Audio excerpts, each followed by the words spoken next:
Year, everybody. We survived that 2021. It was crazy. It was maddening. It was 2021. We had that city election. That was a thing.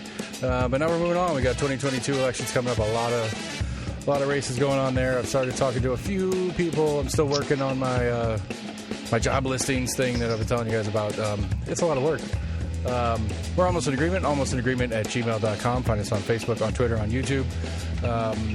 Go to the website, almostinagreement.com. All the episodes are available there or on your favorite podcast provider. While you're at your favorite podcast provider, please give us a 5-star rating, review, or like, or share, or whatever it is. Help us get the word out. We're going to try really, really hard to get as many of these candidates as we can, as well as some helpers to help explain what the job is that they're actually seeking.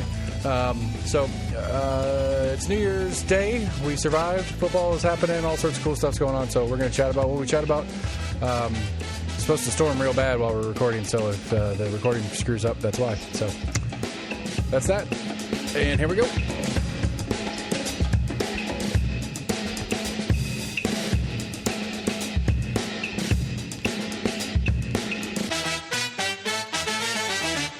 Sam Lama, what's up, buddy?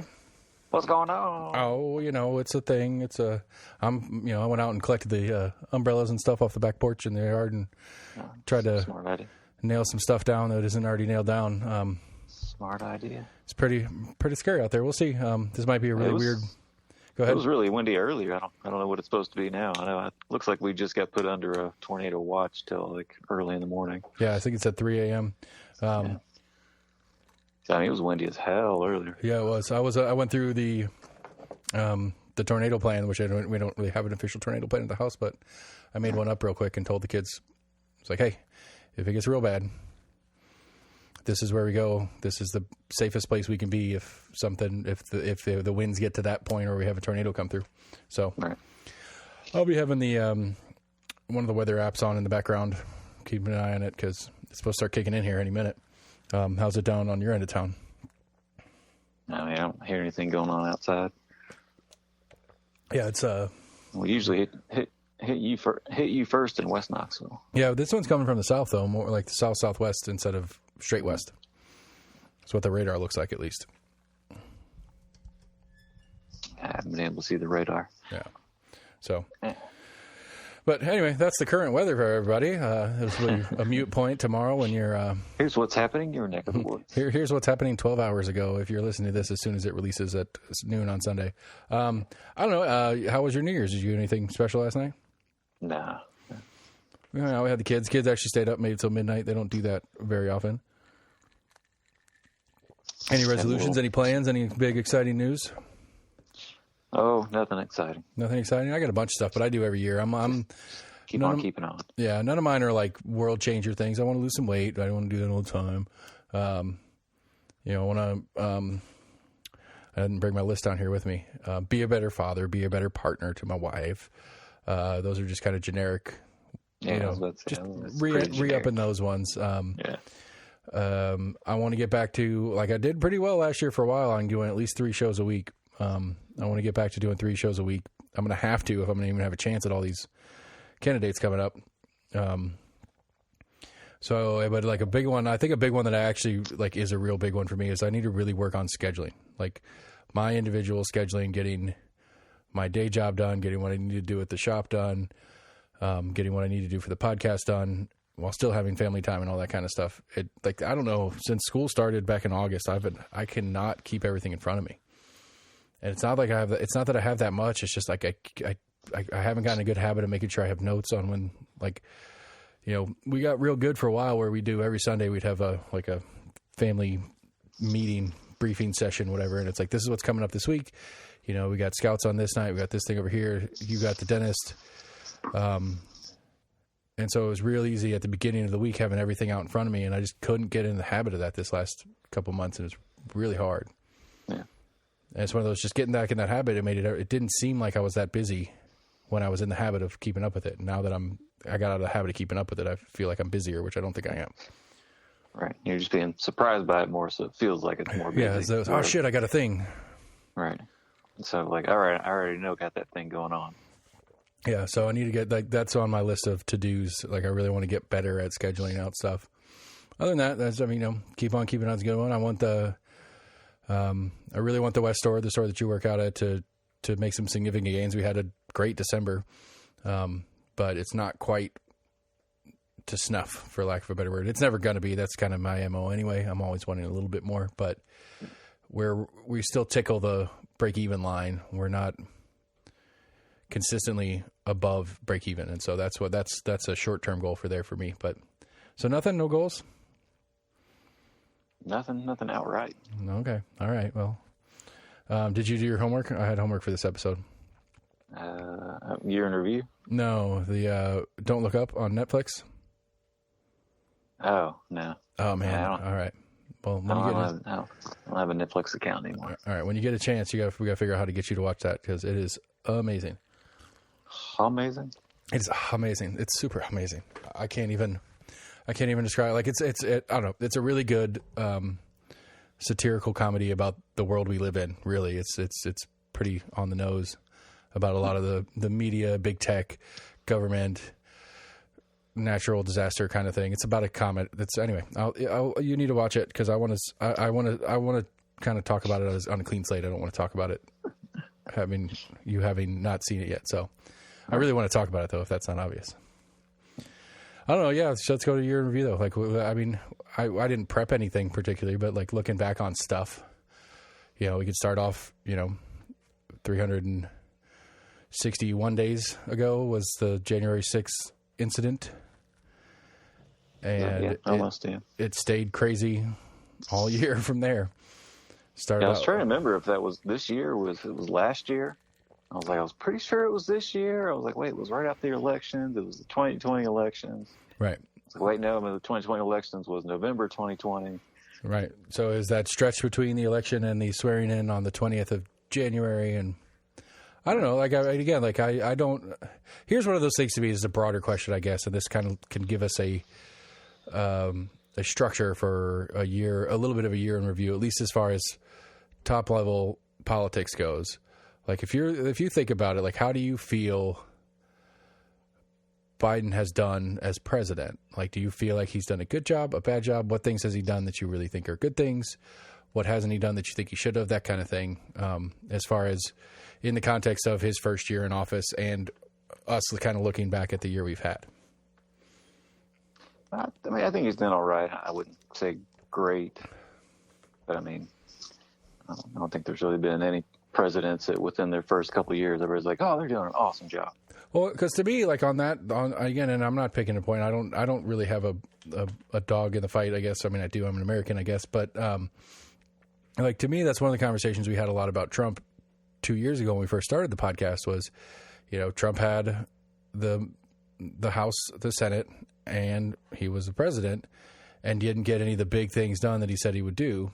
Now, Biden didn't say he would do a lot. There was some things he specifically said that he hasn't done, which I find a little disappointing. Not that I necessarily agreed with him, his policies, but just as the idea of, you got control of this thing. You should be able to do what you want. The $15 minimum wage is something he mentioned and promised in campaigning. At least some sort of student debt relief, although there has been theoretically some student debt relief just because we're just it's on a moratorium. It hasn't been a lot, but there has been some. It's not been, there's been some selected relief, but like broad scale relief other than, hey, it's on pause right now until whenever, which it was supposed to start back up here in February, and then they pushed it back again to May. Yeah.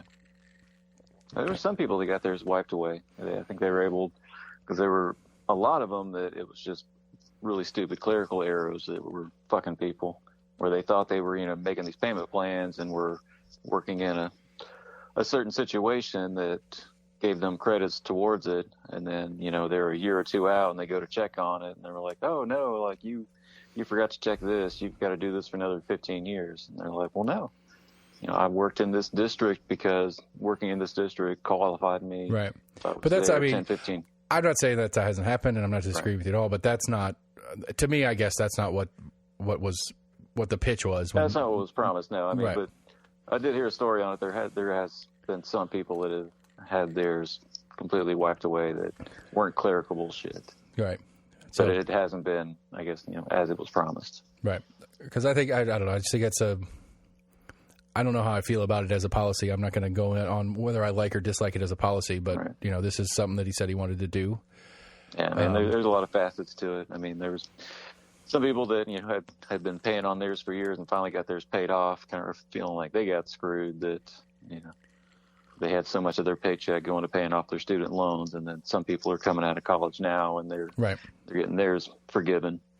Right. And it's like, you know, I could have bought a house with that, or I could have made a down payment. I could have been buying, right. You know, I could have been investing in my own wealth, I guess would be a better way to put it, instead of paying that off still. And now this guy, which, you know, a lot of people, I'd say, were probably just paying towards the interest and really, you know, weren't able to make much of a dent in the principal of student debt. Yeah. And I mean, to go on the broader scale of it and why some of the way the student loan programs are set up is just kind of dumb. It's like, you know, since it's not, since you can't put it on, you can't, what's the word, Defer? Not defer it. It can't be part of a bankruptcy. You can't default on it, right? No default, yeah. Right. So you go into bankruptcy because you can't pay your car payment and your house payment and credit card debt and all these other things, and those all get wiped away, but your student loan stays there. And so the issue to me in that is that it's like, well, if I'm the loan officer and I know I'm getting paid back no matter what, I wouldn't refuse a loan to anybody, you know? And it's like, I don't know. And I don't know if they asked the question. I guess to me, I feel like it would be, okay, you want a loan to go to college? Cool. Great. What are you studying? Because I think, you know, there are certain majors and degrees that aren't going to make a lot of money on the other side. And if they can default on it, they're less likely to give that loan.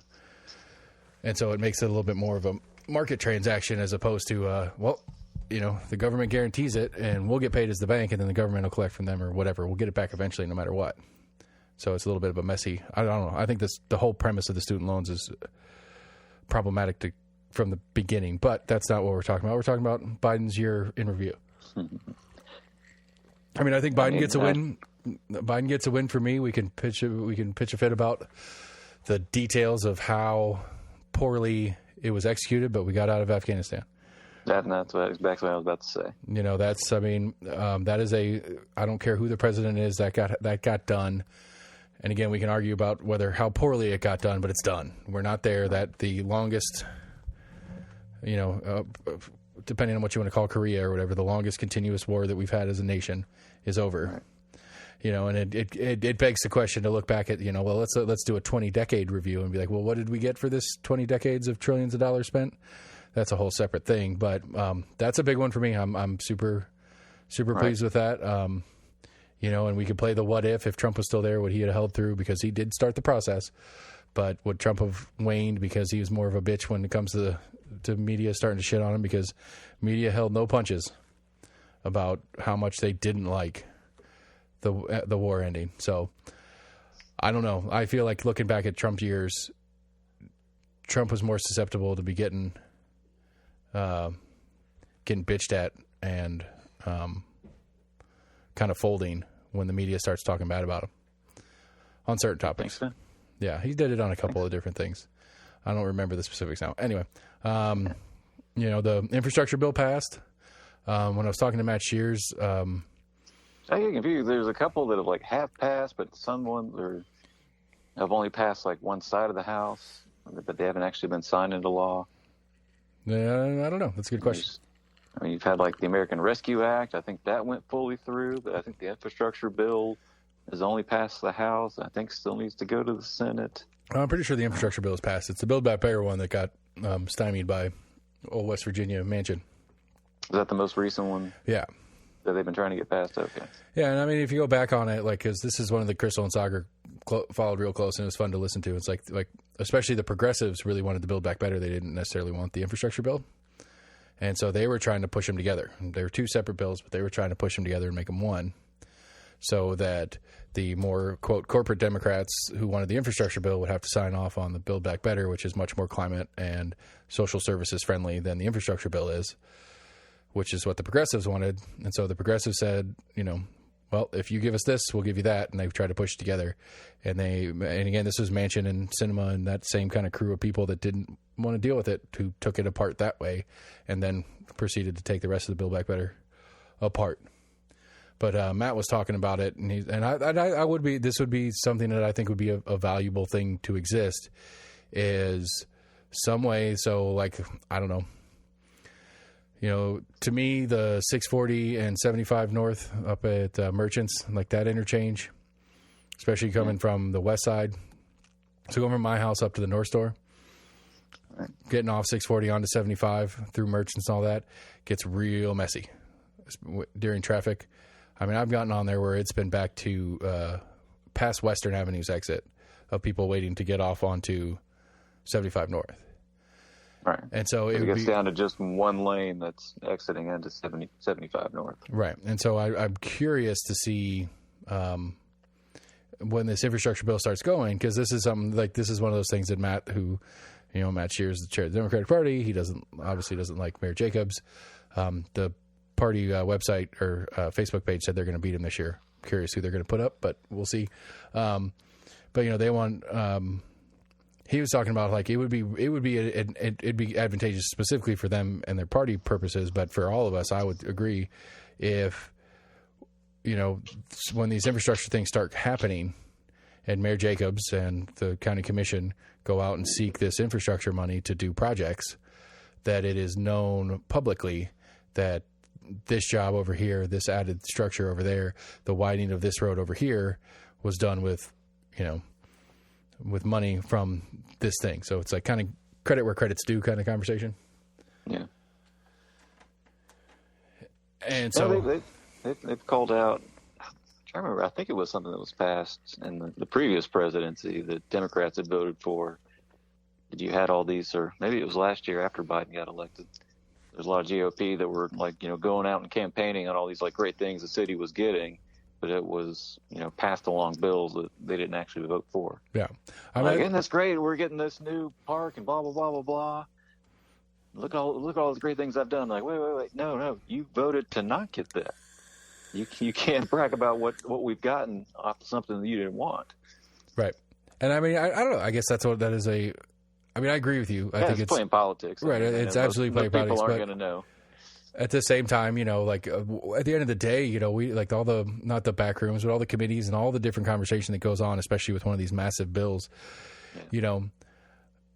I could have been 100%, a parks project or whatever is, built into this giant ass bill, and I'm Haggerty. But I vote no on that bill. I wanted the parks part of that bill, but there's other stuff in that bill that I didn't like, and that's why I voted no. So I could still run on. I mean, I think it's still a fair statement. It's just nobody knows. Not enough people know the ins and outs and the specifics. I think that's one of the big problems with a lot of these bills, both state and federal, is that there's so much stuff wrapped up in one. Right. Just within that bill, there's a lot of what they call that piggybacking, of just adding on little things that were done kind of in the negotiating process. Right. Earmarking. Okay. Earmarking. Yeah. Yeah. And it's just one of those, I get it. I understand the game, because I earmark this in because that gets you to vote for it. Right. Because it's my bill and I want this bill to pass, but you won't vote for it unless I add this thing for you. And it's like, I get it as far as the negotiation game goes, but it goes back to that kind of question I ask a lot. It's like, who does that serve? Does that serve, Right. It gets to questionable earmarking.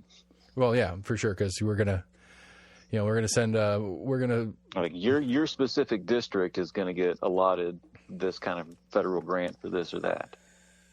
And not like your state's going to get it, but your specific district will get earmarks for this. Right. And again, I just don't see that as something that serves who the people that are voting on those things kind of are supposed to serve. Anyway, I don't know. We take Go ahead. Keywords there. Helping people that it's supposed to support. Right. And I think that's become kind of in my my internal monologue when I'm listening to or talking about or seeing stuff on different things that are going on. It's just like, whatever it is, whatever bill's in play or whatever, it's like, who does this serve? Like, who is this for? Because again, it goes back to the drone thing that KPD asked for and Massey passed along. And it's like, well, Massey works for us in District 6, not for KPD. Now, likely a number of residents in District 6 are KPD officers, so theoretically some of those people are or she is representing, but it's like nobody asked for that. No constituent asked for Massey to present this expanded use of drones bill. The police department did. And it's like, well, that's kind of weird. I don't, if it's supposed to serve us, it should be coming from us, or it should be coming on our behalf. And I don't know if that's a fair statement that KPD is acting on our behalf. I mean, I guess they should be too, but I don't know. They could say, they were asked a vague request as to, make us, what can you do to make us safer? Like, well, we can do this. Right. Bringing an option. I agree, but then it should be Massey's job to turn around and say, citizens whom I represent, this has been requested from a police department who works with you guys. Is this something that you guys are comfortable with? Instead, it's just, KPD asked for it, so I'm going to do it.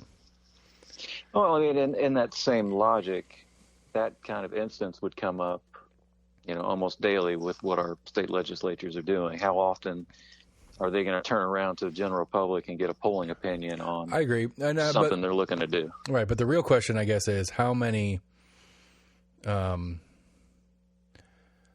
when you go to the origin of all the different bills they pass in a given session, right? How many of them originate in a constituent model?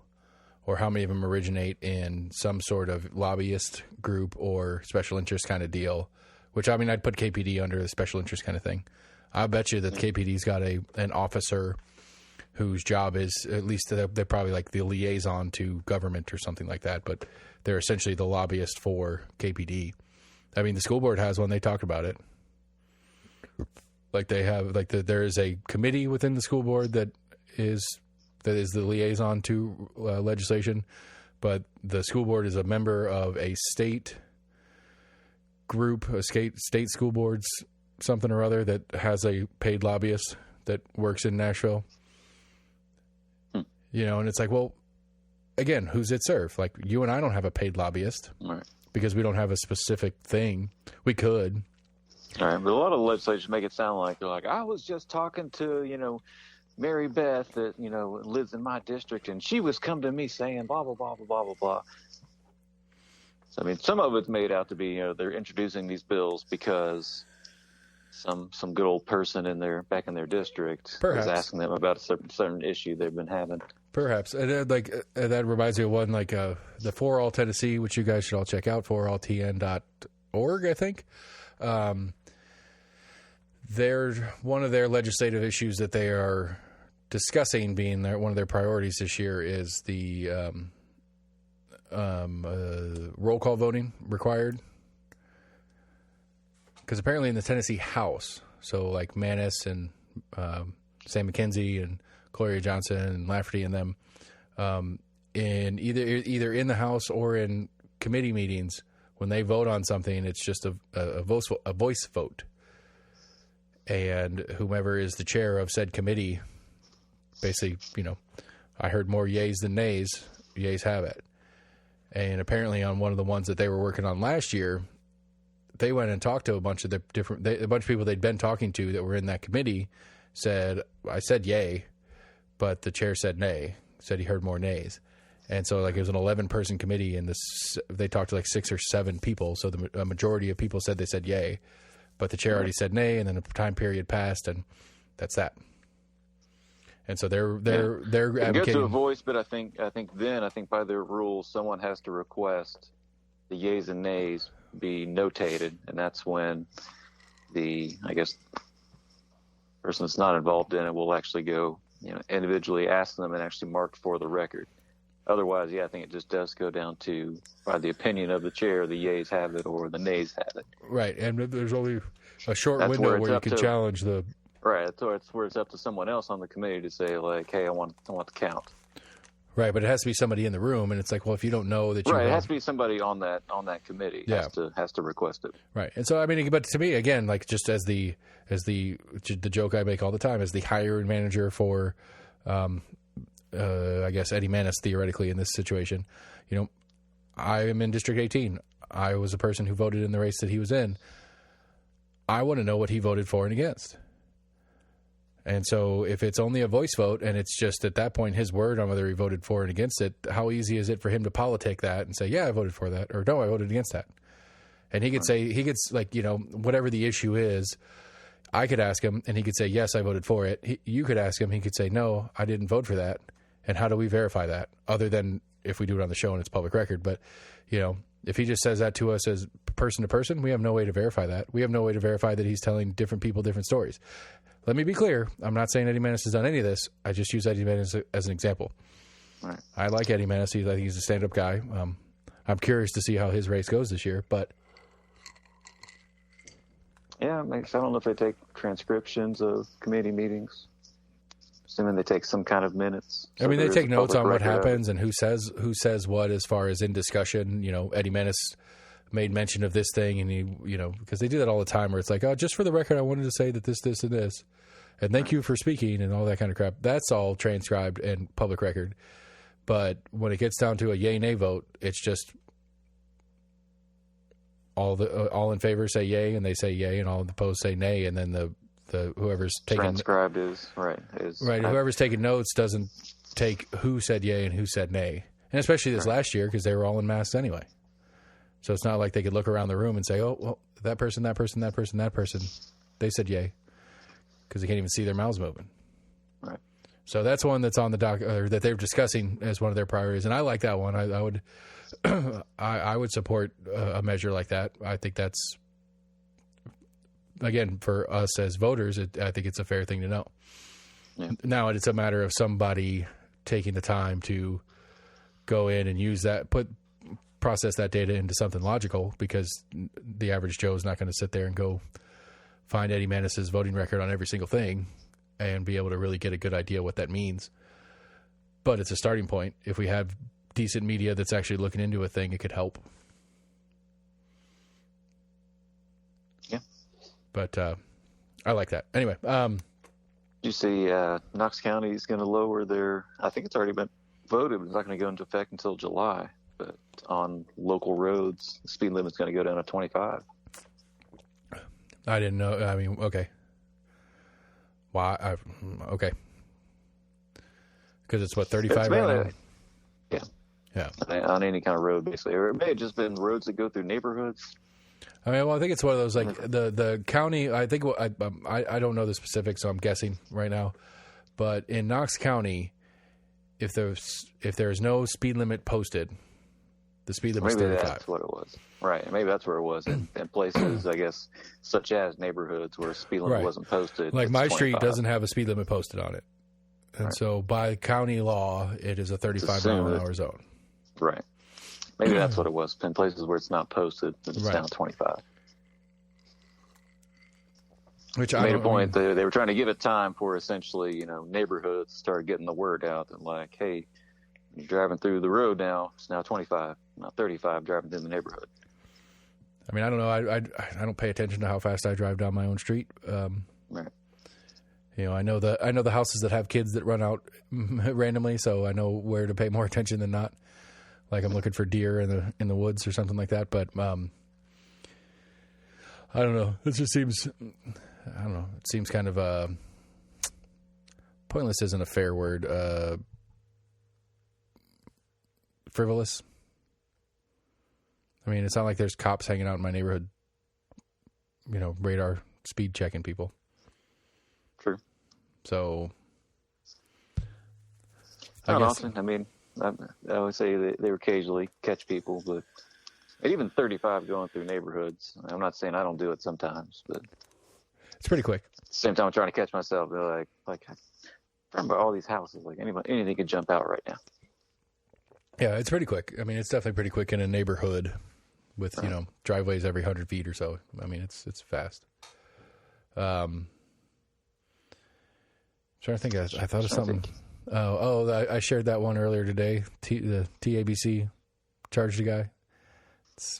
Oh yeah, I didn't read the story. It's not a very good. It's a very short story. So it's a guy out of Nashville got arrested because he bought a bottle of Rip Van Winkle, which is some high dollar. Right. I want to say it's some ridiculously low number they do every year. Right. Because I remember going next door to the liquor store and talking to the owner about it. He gets like a case a year, and that's it. Somebody probably has to like pre-order a year out. Right, and it's literally one of those like it's gone before it gets there. Like there's people that have all year because it's a normal, like there's a normal timing to it when it comes out or whatever. Right. And so he's like, people are asking me, can I get next year's bottle this year? Yeah. All the time. And, and so it's a scarce commodity for those that are into that sort of thing. And so this guy bought a bottle, however he got his hands on it, and he sold it through Facebook Marketplace to an undercover agent. And that's, and they, sold it without a liquor license is what they busted him on, which I guess is factually fair. But, I mean, if I bought one and Max really wanted it because he would, and like I bought it like with some intent. Like let's say I bought it because I wanted to put it on the shelf and I was going to wait for, kid to graduate high school or something like that. It's going to be a special occasion thing. And he's like, dude, I'll give you $500 for that bottle. Okay. That's a crime. You go to jail for that in the state of Tennessee. Has the guy already been sentenced? Is he getting jail time? He got arrested and arraigned and released in the same day. It's a misdemeanor. It says in the article. Hold on, let me open the article. The article's super short. The article's like 2 paragraphs, and it doesn't tell any of the pertinence. I mean, like obviously he was, I mean, I would say at most he'll probably get some community service and like a $500 fine. I mean, obviously, it's a 1 paragraph article, but obviously he was, he'd bought it, or maybe not obviously they bought it with intent to sell, but he was trying to sell it. It wasn't like my scenario where a friend says, hey, I'll buy that from you right now. Right. He went out. He was obviously trying to make a decent penny, which is why because he was on Facebook, online marketplace. Right. He was online trying to sell it. But yeah, I mean, here's ready. Just because this is how in depth the article is. This is from Scoop Nashville. The headline is TABC criminally charges collector for selling a bottle of Van Winkle without license. Undercover agents with TABC, Tennessee Alcoholic Beverage Commission, messaged with 35-year-old guy who they said had posted a 12-year-old bottle of Van Winkle bourbon for sale on a private Facebook group used as a secondary sales market. The agent, Ryan Spargins, agreed to meet and purchase a 750-milliliter bottle. Adam showed up at the agreed-upon locations, which was the Cracker Barrel in Nashville, and completed the transaction. At the time, Adam was notified that he sold liquor without proper license and was issued a state citation for possessing, transporting, and selling alcoholic beverages for resale without a license. Adam was booked on this charge earlier this month. And then the rest of the article is just a copy of the public record. Misdemeanor citation. And that's it. Like it's a picture, like it's a scan of the whatever. We know his street address. Yeah, it gives it's like his residence is on there, so it's doxed. He's fully doxed now. He's from Kentucky. That makes it a little more interesting. Crossing lines with. Right. So he drove from Kentucky into Nashville to sell it, I guess is. I don't know. That might be an additional portion of it is that he crossed state lines for it. But again, I don't know this guy's whole story. It's not clear at all by the actual story written about it. I don't know. It seems kind of like unnecessarily punitive. I mean, it's just a dude making a couple bucks off a bottle of whiskey. It's not like he's selling. I don't know. Maybe he is. Maybe he's selling lots of bottles of whiskey. But it's like there's a collector's market for it. It just happens to be whiskey. Like, what if it's a special action figure that's super rare? And I collect those pop, what are they called? Yeah, I know what you're talking about, the pop heads or whatever. Yeah, and I collect those, and I happen to go to GameStop on some day where they got a shipment in, and they have one that's super rare, and I buy it and bring it home. I don't know, maybe. That's not regulated by the state. Alcohol, tobacco is. Yeah, but I'm still reselling something without. I mean, you have to have a business license to sell anything. I mean, if GameStop has to have a business license to buy things with the intent to sell them and sell them, so you still have, I mean, and we can go up a step further as I come in from Kentucky and meet somebody in Knoxville to sell it. I cross state lines with it. I don't know. It's. I guess it would be much clearer if it's inferred that he does this regularly, that this is a business thing for him. Because I mean, what's to say? Because we don't know. What's to say? He bought it with intent to drink it, and didn't really do good budgeting math, and realizes that he can't pay his fucking rent. It's like, shit. I shouldn't have spent $140 retail on this bottle of special whiskey. I got rent to pay. But I can sell this and pay my rent and everything will be okay. And then instead he gets arrested. We don't know. I'm just making stuff up at this point because it's not clear. I just think it's a weird thing. Again, I doubt he's getting convicted of much. Fair enough. But I can buy a gun and sell it to you. Technically, yeah. I mean, there is law against straw purchases. I can't buy a gun on your request for you, but I could buy a gun, own a gun, and then sell a gun to another individual. And that's not, well, depending on where you are, some states that's illegal. I don't think either should be illegal, I guess, is the moral of the story. Anyway, that's a fun random story. Last of 21. Fucking Betty White died. Son of a bitch. Yeah. That's an exclamation point on a shit year that 21 was, I guess. This is true. Well, Desmond Tutu passed last week. Bishop Desmond Tutu.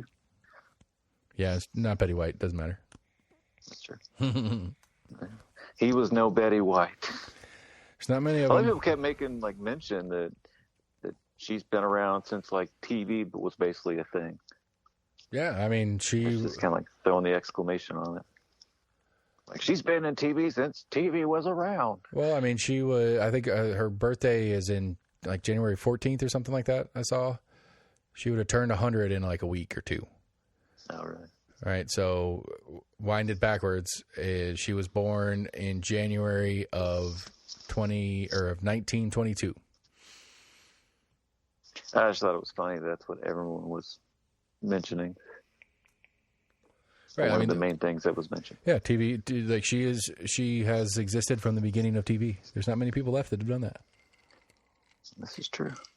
And she's been in it, and she's been hilarious the whole time. She's been just great. looking for a little originality. Oh, she's been awesome. Yeah. I'm trying to think of a lot of clean, but very sly, dirty humor at times. Yeah. Bummer. Oh, that brought the mood down. I'm sorry. I mean, I shouldn't have brought that up. Yeah. Trying to think of local stuff. I mean, the baseball stadium thing passed, and that's in motion. Big local stories. I mean, you had the Austin East incidents and all the different murder stuff that's going on locally. We had one last murder last night. I saw that on the news. Yeah. I saw a story up in Powell. Apparently, there's our neighborhood was full of people lighting off fireworks and stuff. Apparently, in one of the neighborhoods up in Powell, there was somebody driving around just shooting their gun out their window. I heard that out this way a couple nights ago. I was like, what the hell? Yeah. So, anyway, but just taking advantage of loud bangs going on. Yeah, because I want to go shoot my gun in the air. Because whatever. No one's going to know the difference. It just sounds like boom, boom, boom. I mean, it really I mean, I don't go to the range a ton, but unless you're right next to it, a good M80 style, just a firecracker, just something that goes pop. Right. And depending on the gun, can sound very similar. Right. I mean, just does. There's a guy up the street from us that he was launching full on 4th of July, high dollar fireworks show shells up. And so it was mortars or whatever. Yeah, they were big old and it's those are cannons. That's literally definitionally he's firing a cannon over there. Yeah. And I would say that the average person, especially somebody that's not into guns a lot, you got to be really into guns to be able to hear the difference. I would say the average person hearing different fireworks could very easily not be able to tell the difference in a lot of different fireworks and gunshots. You're probably right. So, but anyway, I don't know. The story up in Powell though is that the person somebody had seen them because they were out on their front porch and had seen them driving by with their gun out their window like an idiot. So that's dumb. But Again, I'm trying to look back and see what, like, so we had the, in the local news portion of it, we had the Austin East incident, and all the backlash and the body cam conversation on that. We had the stadium thing. I'm trying to think of any other big local stories that are worth remembering or talking about again. It was the only one that really made national stage. Yeah. As far as big stories. I think the Amazon deal finished, and I think that was all within this year. The Easttown getting torn down. I mean, the physical part of it, but I think all the mechanics happened this year as well, as far as permitting and all that stuff, so that Amazon could tear down Easttown Mall. And I hadn't heard of what company it was, but it was maybe 2 or 3 weeks ago or so. But there was a CEO of a company, of a small airplane, that apparently crashed into Sevier County, where they're building the one in Blount County, the Amazon facility in Blount County. I didn't hear that part of it. I heard that there was the crash. Yeah, I'm pretty sure it was into either a building or the Amazon building in Alcoa. Damn. Yeah, he was like CEO of some company. I don't know. Some company that Amazon's going to destroy when they move in next door? I don't think so. I mean, I don't know. I'm just guessing. I just fucking... If I'm going down, I'm taking that building down with me. Like, we're in the middle of building this. We can just fix whatever you break. Oh, shit. Holy fuck. How did I forget this one? This is like yesterday, 2 days ago. The Planned Parenthood building burned down. Oh, did you? Yeah. I did read about that. I find the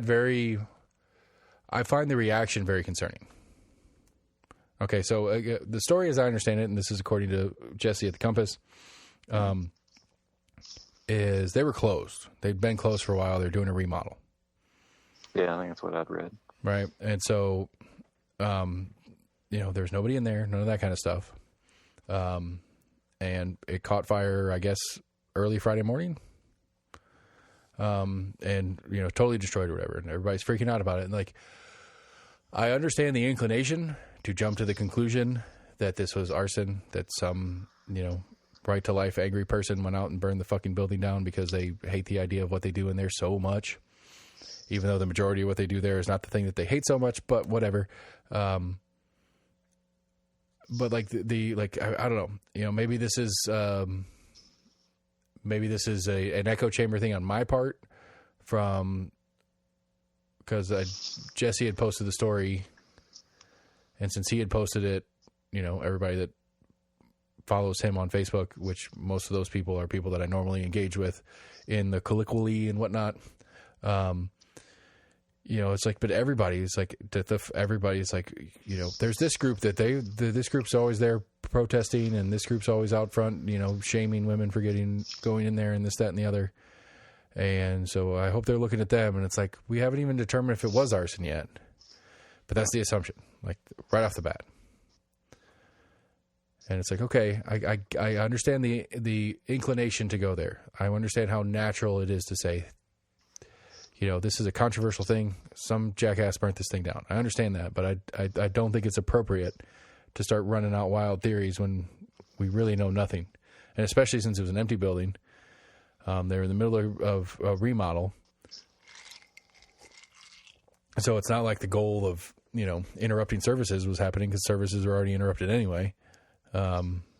Right. And I don't know, somebody had a decent theory on it. It's like, this would be the smart time to do it. At the same time, that would be a smart time to do it to lessen, possible murder charges. Right. If you do get caught, you didn't kill anybody, or you didn't put anybody in mortal danger and get a attempted murder charge or anything like that. That's a fair point too. They kind of accomplished a goal, but without harming anyone really. Right. And so anyway, I don't know. I guess it's like I find it disappointing that is the immediate conversation, is somebody did this. It's not possible it could have been an accident, Which again, it's in the middle of a remodel, and I haven't done a ton of remodels, but I've done some work on some buildings that are old as shit, and wiring's all funky, and there's a lot of weirdness when you're trying to retrofit a building and update it to new standards and stuff like that. I mean, hell, my house has aluminum wiring for electrical. That hasn't been an allowed. Right, but at the token, when you're working on a lot of that wiring, you turn that off, especially if a building's shut down. Right, but if you're good at if you're good at your job, you do it correctly. I mean, somebody left this. I don't know. I'm just saying that like there's plenty of ways that it could have burnt accidentally. Right. You know, I mean, hell, that building. I don't know that building well enough to say that it's old enough that it had a boiler and a like radiator heaters and shit like that. But I don't know. It could have been something like that. That was the gas line. Right. The gas line for the heater wasn't shut off correctly and whatever. Who knows? But I don't know. Anyway, it's just I find that unfortunate that that's the gut reaction. But again, like I said, that might be, that might be a bias from who I'm following and reading about it. Because apparently we were wrong about the Roe v. Wade stuff because they're starting to pick at it a little bit more than I thought they were going to be able to. I mean, there's a chance it was an accident, but I mean, their gut reaction is pretty logical, in my opinion. I agree. I think it's less likely that it was an accident. We're creatures that always search for answers, basically. So they go with their first answer. Again, I agree that it's a natural reaction, but I don't know. I think that's one of those you might ought to keep it to yourself. Right, and I agree with that. Until you have more information to corroborate your claim. Because, I mean, I don't know how I suspect, but to jump to conclusions, I agree, yes. Yeah, and so, I don't know. We'll see how it pans out. Apparently, Jesse, it's a pet project now. I don't know. This is kind of funny. Like, I don't know, something doesn't add up with this. Yeah. So between, like, having that attitude, no, they did this. Right. I mean, even to say that, like, even the statement of, like, I doubt this was an accident, but let's wait and see what the arson investigator, because apparently, like, TBI and some other people were already called in to help the investigation. So, everybody's taking that as a sign that it is a thing where, I don't know. Just a bummer. I just don't like that that's our standard inclination anymore. Me. I don't know. Anything else happened in Knoxville? I mean, like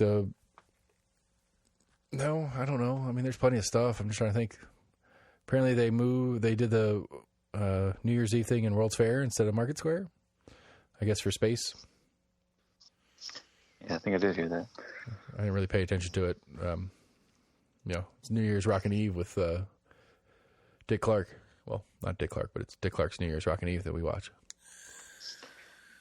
Was it? I'm trying to remember. I think it was NBC had Pete Holmes and is it Pete Holmes? Davidson. Pete Davidson. Yeah. Pete Davidson and Miley Cyrus. Yeah. I tried to watch that and I put it on a couple times, and it was like some musical act that I'd never heard of. I'm like, all right, never mind. I'm going to turn that back off. Yeah, that's what they all are, but I don't know. Apparently, I think it's hilarious that people set off fireworks, starting at like, 9:30, 10 o'clock at night. People are... We did. I'm like, I kept on look at my phone. I'm like, is it midnight already? Like, it's like 10:30. Like, what the fuck? Save your fireworks, man. We did, we went out at like, we did a couple at like 10-ish. And then we went back out and did a bunch at like 11:30, and then went inside, got our fake champagne out, and toasted the new year, and then went back out and did a couple more, and then went to bed. I mean, but I don't care. The kids don't care. They don't care what time it is. They just want to blow stuff up. Right. The little one, man, he was kind of scary. Like, he was a little too excited. Can we set it off now? Is it time? Can I do it? No, I mean, but he was like, he was lighting stuff off, and the laugh was a frightening laugh. Like, it was like, some Joker shit. It was scary. Anyway. I don't know. I'm looking forward to, hopefully we start this pandemic-ish stuff comes to a close this year. That's about it as far as like grand scheme of things. Prediction, I think Alabama's winning the national championship. I was really disappointed that Cincinnati and Michigan both got trounced. So it is going to be Georgia, Alabama playing again? Yep. Round 2. Dun, dun, dun. I guess it'd be kind of fun if Georgia wins, just because then there's the argument. It's like, well, we beat them, they beat us. Who is the better team? Anyway, that's college football in a nutshell. Didn't Alabama win by like 2 touchdowns last game? I don't remember. I have to go back and look at it. I don't think it was a really tight game. No, I don't think so either. But it was at least a couple touchdowns. Oh yeah, we need to break out our pro football pick'ems. It's getting down to the end of the season on that one. But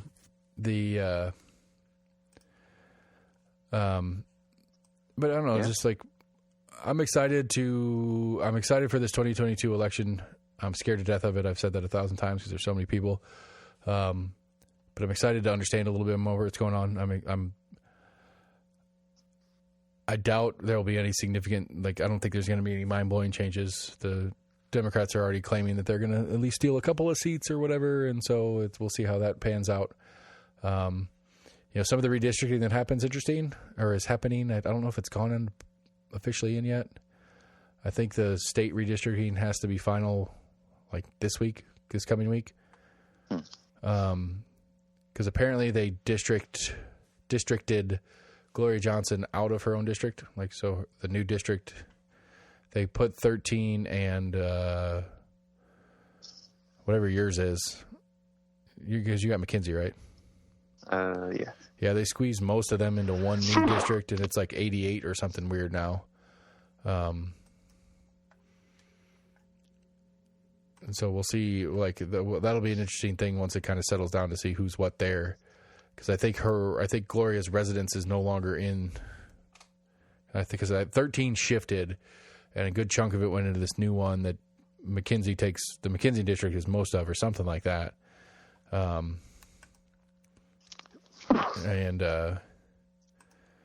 So it's going to be an interesting whatever. Just to see who's where officially, and then go from there. Because Gloria's fun. Did any redistricting? Do what? I didn't think they actually did any redistricting. I know there was talk of moving the Sequoia Hills, but that didn't go through. No, that was the county one, and that's done. The county one's done. The county redistricting is happening. State redistricting, right? But the state redistricting is a little bit different. Yeah.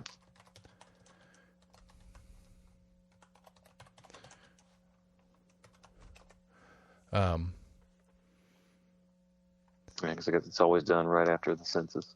All right, so here's one. Yeah, I got, and it was weirder this year because the census didn't get back as quickly as it should. This is from the Tennessean. House redistricting to eliminate 5 Democratic incumbents in urban Tennessee. Big story. Big story. But I just want to look at the map. I can't look at the map. Yeah, I never did hear anything else about, there was like an FBI raid last year of the Speaker of the House for Tennessee. Yeah, I do remember hearing about that, and then no more past it. Yeah. There was footage of him getting arrested. He was in his robe, answering the front door. Okay, so apparently, Tennessee House Redistricting Committee on Friday unveiled its draft map that reshapes boundaries of the state House seats. Okay. So from the Tennessee House Redistricting Committee on Friday unveiled and voted to advance its own draft state House map that will eliminate 5 Democratic incumbents who face re-election in 22. The plan, if approved by legislature, would further solidify Republican supermajority in the General Assembly and diminish Democratic influence, whatever.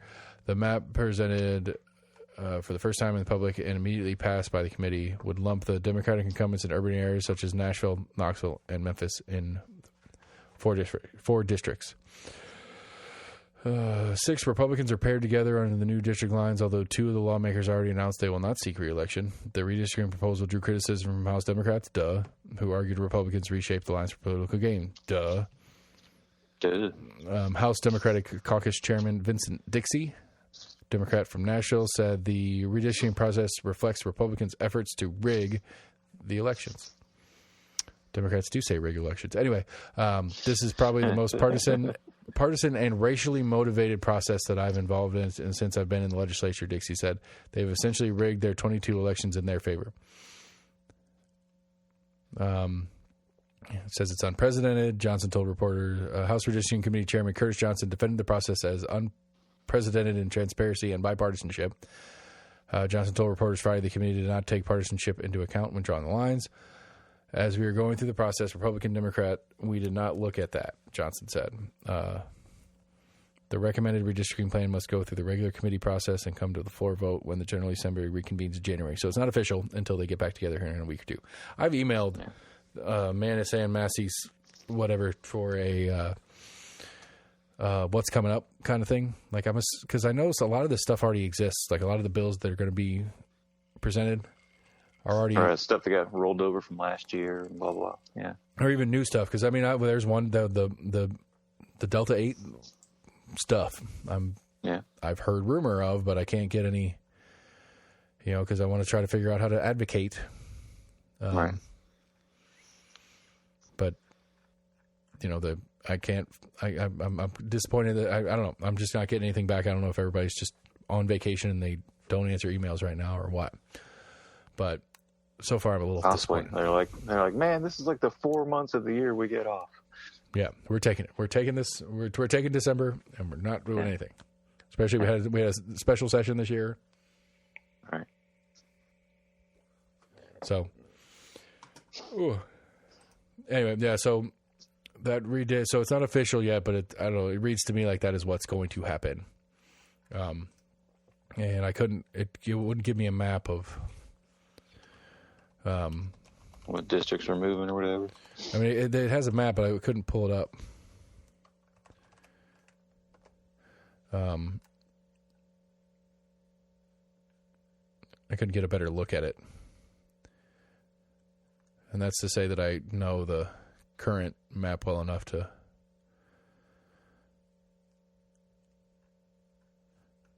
that just reminded me while I was scrolling through here. The whole Chris and Andrew Cuomo story, that was a big story of 21. Yeah.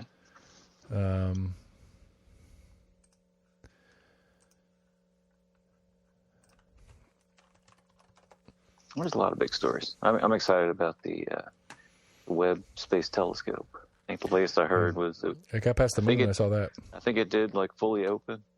I think a day or two ago, it started to open up. One of the people who was involved in it, I thought it was kind of funny. They made it out like it was like the 30 things that could go wrong, basically. Because where it's going, they were saying it's so far out. Like with the Hubble, I guess it's still close enough that we were able to send astronauts up to do a repair when there was something that was going on with the lens. It was causing all the images to be taken to be super fuzzy. But this one's going to be so far out, we can't, if anything goes wrong, we can't send people out there to try to fix it or whatever. Yeah, I was watching Sunday Morning on CBS or whatever a couple weeks ago. Yeah. And the director or whatever of NASA. Not of NASA, but of the project or whatever was on. Mm-hmm. And he was like, yeah, this is, they were talking about how much they spent and all that kind of stuff and why it was such a big deal. Yeah, it was $50 billion or something like that. Yeah, and he was like, yeah, this goes wrong. It's just, $54 billion. Right. And he was like, we went through every possible contingency and all this, blah, blah, blah, blah. And it's there is no fixing this once it's out. Yeah. That was kind of his underlying thing. I am excited to start seeing some of the stuff back from that. Apparently even on the ground, they were keeping it super cold temperatures, I guess, in preparation for it being in the super cold of outer space. Makes sense. Because it was I think it was at least once or twice that it was supposed to go off. I think originally they were trying to do it New Year's Eve or Christmas Eve. And then it ended up being high winds or whatever, so they had to scrub the launch. But yeah, I mean, this is supposed to be able to bring back some crazy images.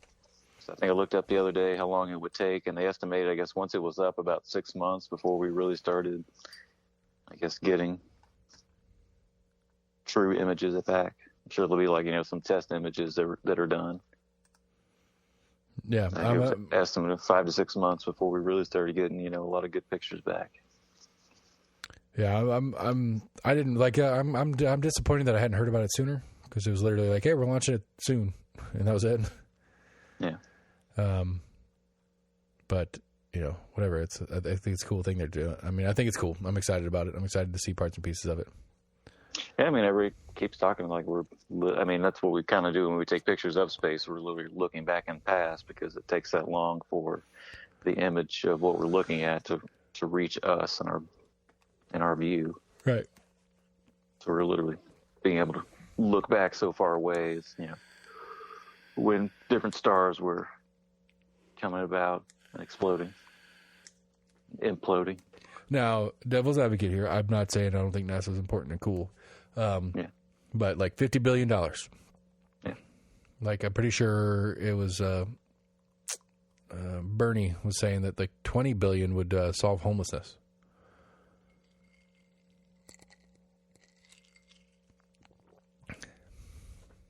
I mean, I don't disagree with that. I've had the same thoughts about NASA as some of their projects.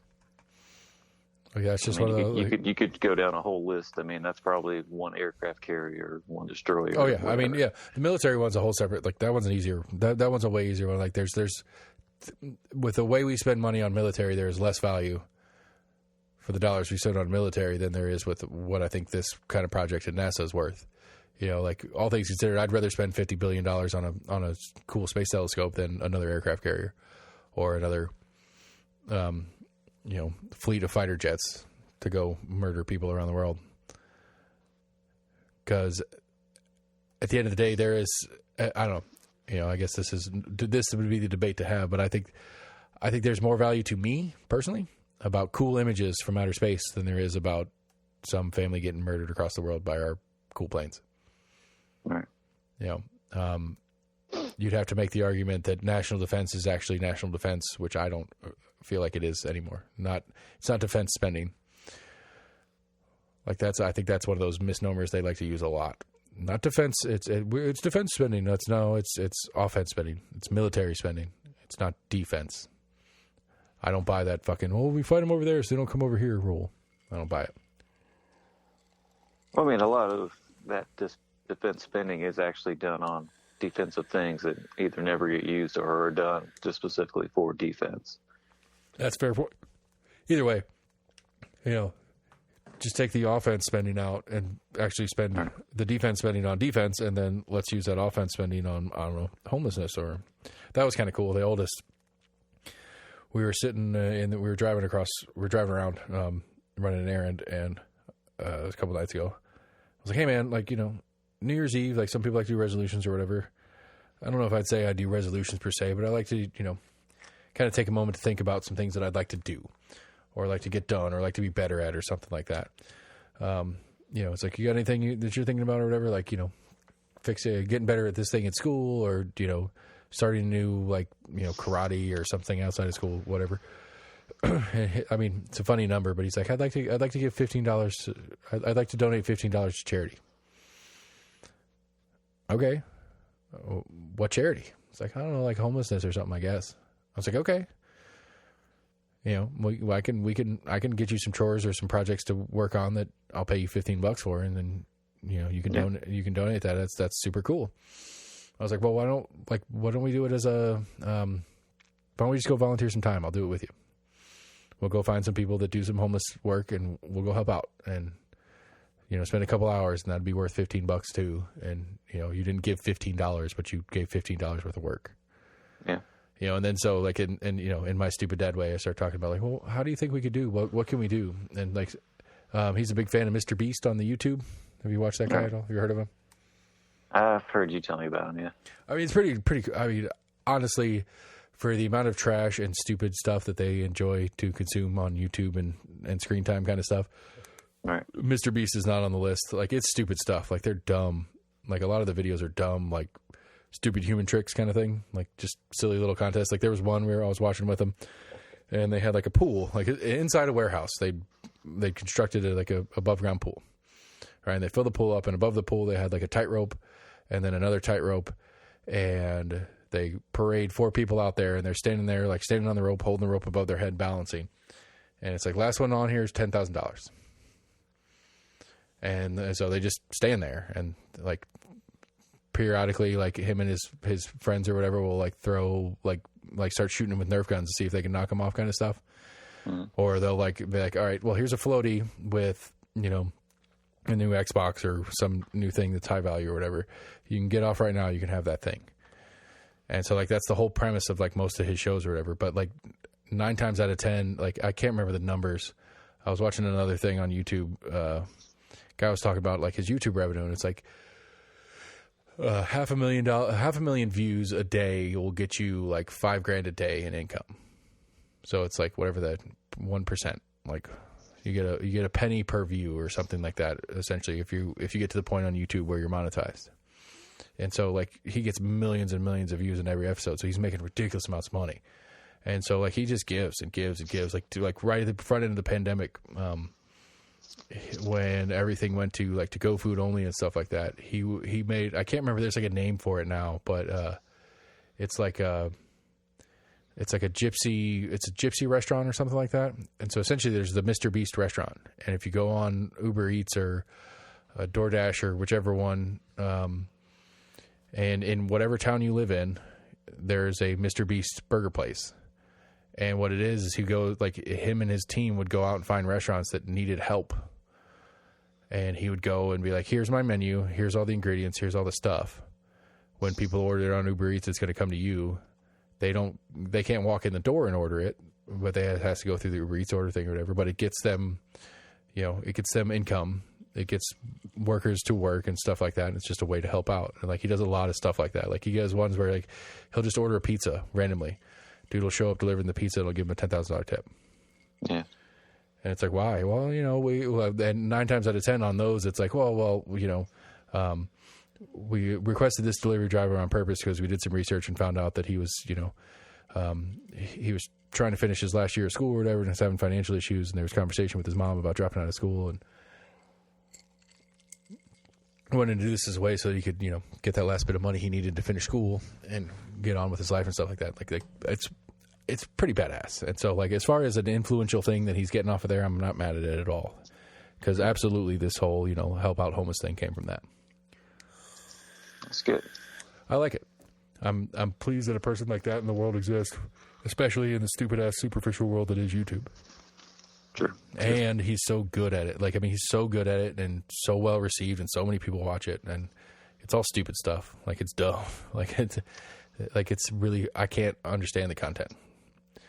But the other thing too is that apparently like there's a bunch of different like kind of hangers on that have kind of started following the format and that are doing well too. And so it's encouraging even people, and this is the libertarian in me that loves this kind of shit, is there are people that are not Mr. Beast. Mr. Beast is, for whatever reason, he decided when he started making ridiculous amounts of money for stupid YouTube videos that he wanted to give back with it. And now there are people that realize, not because they want to do it because they're good people, but because that's a way to succeed, that they're doing it. And so there are more people involved in more things and helping more people out, not because they want to help people out, because that's the way to win at the YouTube game. Right. And that's awesome. And it all started from one guy. And I think that's really cool. And, all right, fine. New goal. I want to get Mr. Beast on the podcast. Because I don't know. It's just, it's I don't know. Like it's heartwarming in the gayest way I can think of. It is. I'm curious if he was actually the first person to be doing that. If it was, that'd be something to ask him. But yeah, you're right. That's a good question. I don't know. I don't know if there are other people that, maybe the whole restaurant thing. He may have been an entrepreneur in that aspect, but. Right, but using the good feel vibes of doing a good thing as a catalyst for getting more views, which gets him more money, which gets him more views, which gets him more money. I get what you're saying. I don't know. I don't know the history of YouTube well enough, even though it's only, 4 or 5 years old, realistically. Well, I don't even mean in the aspect of that. I mean, philanthropy's been a thing, but as far as being philanthropic to make it trendy. Right, I get what you're saying. I don't know. Right. I mean, I don't know. Like, there's that stupid water that I got, the fancy water that I have in the studio. Yeah. Like, their tagline is like 100% recycled ocean-bound plastic. It's like, well, how the fuck do you know it's ocean-bound? Is all plastic going to the ocean? Is that how you know it's going there? Did you catch it in a river on the way to the ocean, and that's how you got it? Somebody put a stamp on it saying this came out of the ocean. Right. And so, but I mean, that's the silly part. But I get it. Either way, like if that's the real thing at play here is that something the consumer cares enough about to pay $2 for a bottle of water instead of 99 cents? Right. Like, do I care about that enough? And that goes both ways. I think is what I'm trying to get at. It goes both ways in that it's a societal want, because I think it goes down. Like I was listening to Crystal and Sagar did a bunch of excerpts. I listen to it a lot. I knew you were about to say Crystal and Sagar, but they do a bunch of excerpts. They do a bunch of excerpts. Because they took vacation from Christmas to New Year's, but to keep episodes coming, they did a bunch of excerpts from different stories throughout the year, or stories they hadn't aired because of whatever. And there was one about like the U.S. beef industry, and like the labeling laws in beef and stuff like that are really freaking weird. And apparently, like there's only 4 big meat packing houses in the country and all that kind of stuff. And so like they'll import beef from like Argentina or Peru or something like that. And legally speaking, they can essentially, like, it could be a pound of ground beef already packaged in a pound packaging, whatever. And for it to be by the U.S. law to be U.S. made beef, they can take it out of that package, put it in a new package, and then put a made in the USA sticker on it, essentially. Yeah. And so, like, the point is do we as consumers care if the cow that we're eating came from, Texas or Argentina? I don't know per se, but at least the front end of it is that we should be told the truth on where it actually came from. I agree.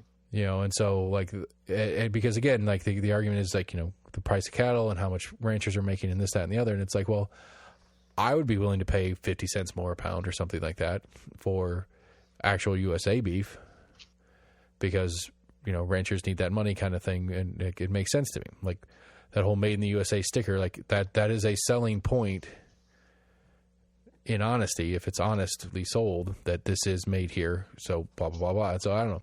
Right. Oh, yeah, that's exactly what we started seeing, assembled in the USA stickers versus made in the USA. Right. And so, because again, I think that's one of those things that,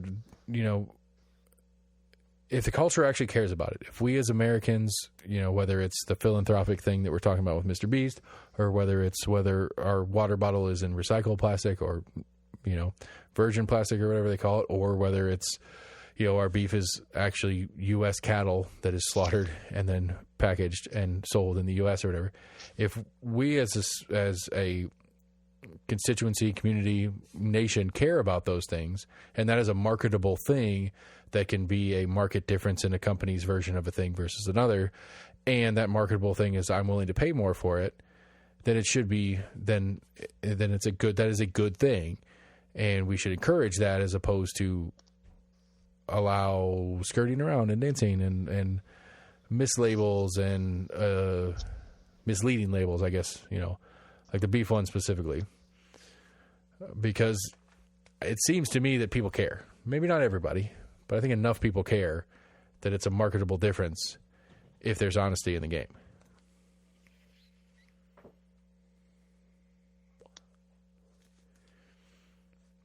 Yeah, I mean, it's kind of a complicated relationship as far as like advertising. I mean, it's been noted a lot with organic stuff, as things being labeled organic, but it's very vague as to the actual requirements or something to be listed as organic and certified, and companies making up certifications for this and this, like certified by the Organic Board of America, which isn't a real thing. I mean, it's a real thing. It's just not a trustworthy thing. Right. Yeah, it's a real thing, and it's kind of their own board or whatever. Yeah, there's that is one of the. It's kind of vague advertising, but it's also people kind of buying it to be kind of trendy and wanting to do something good. I mean, some of it is does come from like an actual goodness of wanting to do it. Right. I mean, like organic, and accidentally organic was sold as healthy, and that's not true. Not always, yeah. I mean, because an organic chocolate cake is still a chocolate cake. Sure, the sugar's organic and the cocoa powder's organic and the eggs are organic, but it's still a chocolate cake. You can't just eat organic chocolate cake and be healthy. Right. But I ate all organic and I put all this weight on. Right. I don't understand. It doesn't make sense. Like, but you still ate an organic chocolate cake. Right. And that's all you ate was chocolate cake for a year. Yeah. I don't know why this came up in my brain, but I saw a thing where some some professor of like human something or other, some sort of biology, human biology professor, just as a field test, did a Twinkie diet, where all he did was eat Twinkies and drink water. I think he supplemented with vitamins because he didn't want to die. But as far as caloric intake, he's like, I can prove to you that you can lose weight eating nothing but Twinkies. But he ate like 3 Twinkies a day, and that was it. Where you would be hungry all the time if you only ate 3 Twinkies a day. Right. So I did see something a year or two ago because everybody talks about like, oh, Twinkies will last a nuclear apocalypse and they last 100 years or whatever. I mean, so I actually like kept some, and it was some pretty nasty shit that was growing on them after. Right. I know like a year or two. I mean, well, like I always thought, like I used to like kind of giggle whenever I saw like a bottle of water had an expiration date. It's like, what can go bad in water? It's like, well, the plastic will start deteriorating into the water over time, and so there's a certain like parts per million that's inside the legal limits kind of shit, and after a certain number of days in the bottle, it starts becoming potentially toxic if the water starts leaching in that plastic or whatever. All right. But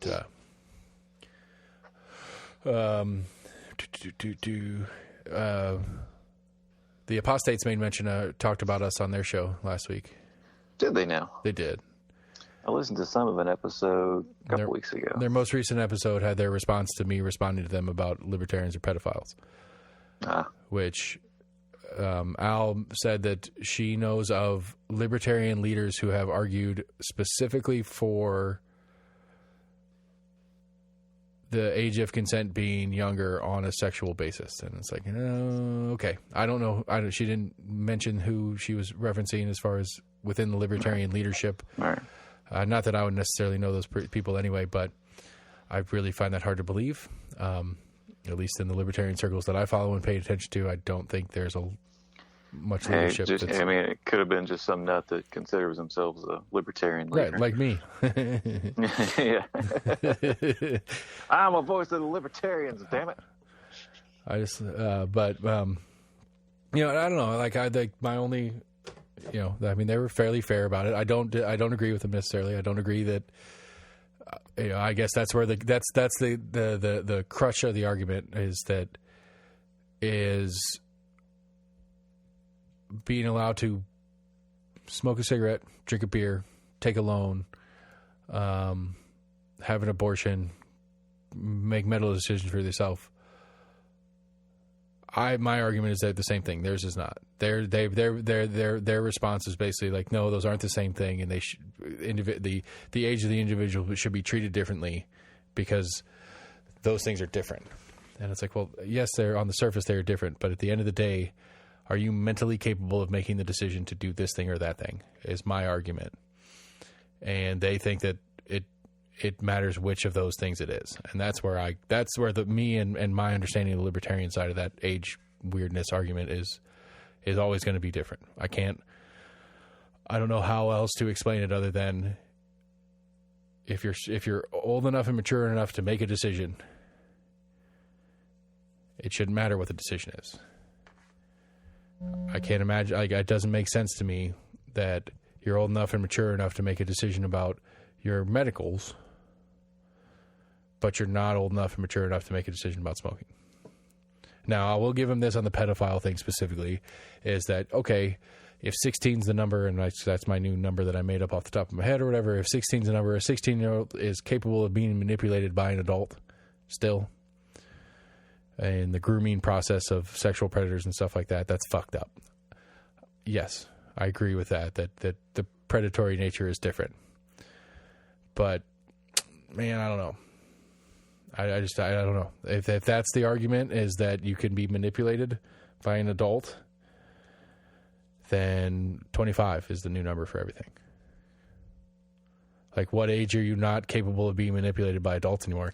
Because I know adults, myself probably included, who are still capable of being manipulated by other people. Right.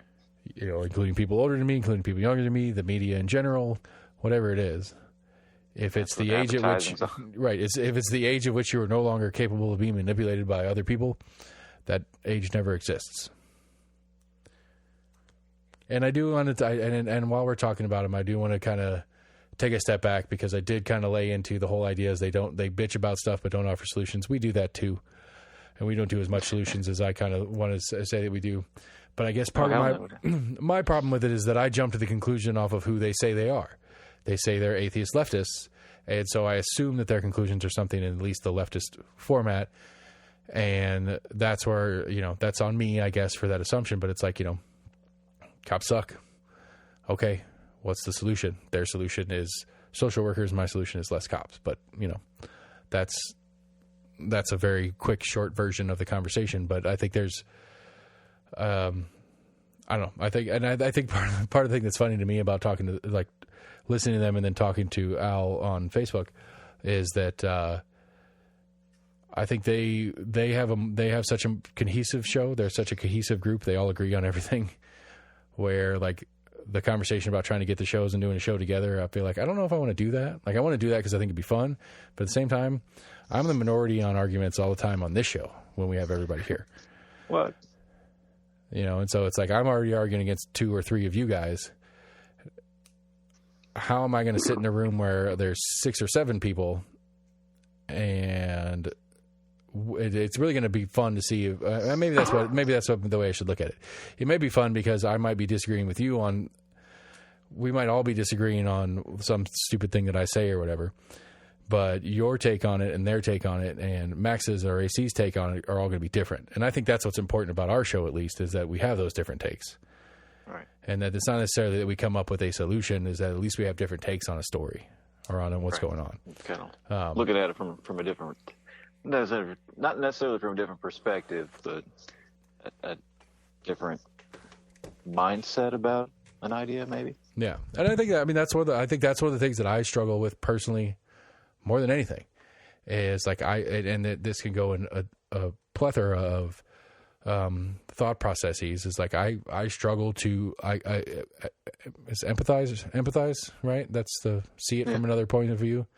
I struggle with that. I try to. I'm open to it, but like I have a hard time not taking my first take of my own without I don't know. I guess like my wife's really good at it. Like, situation arises, she can go through and at least get a general view of how everybody in the family is going to react to this thing. Right. So like Nana bought us a thing for Christmas or whatever. Oldest kid's going to love it. Youngest kid's going to hate it. I don't really care one way or the other about it. You're going to think it's weird. Like she can go through that like instantaneously, and that's just not how my brain works. Yeah. And I wish I was better at that, but I can't figure out how to get better at that. Because I don't know. Yeah, it's not easy to see through somebody else's eyes. Right. But not just see through their eyes, but do it instantaneously. That's where I struggle with it. Like I can slow down, like I can stop and go, okay, let me try to look at this from another perspective. Right. But I have to consciously make the effort to do that. It is not a natural response for me. Yeah. All right. 2 seconds. I got to pee. All right, sorry, had to pee. Anyway, yeah. Pee happens. But yeah, so anyway, yeah, like, I don't know. Maybe that's something I need to put on my list of things to do this year is get better at trying to practice stopping myself before I respond. Practice empathy. Mm-hmm. Need to get a self-help book or something for that. Show more empathy. Yeah.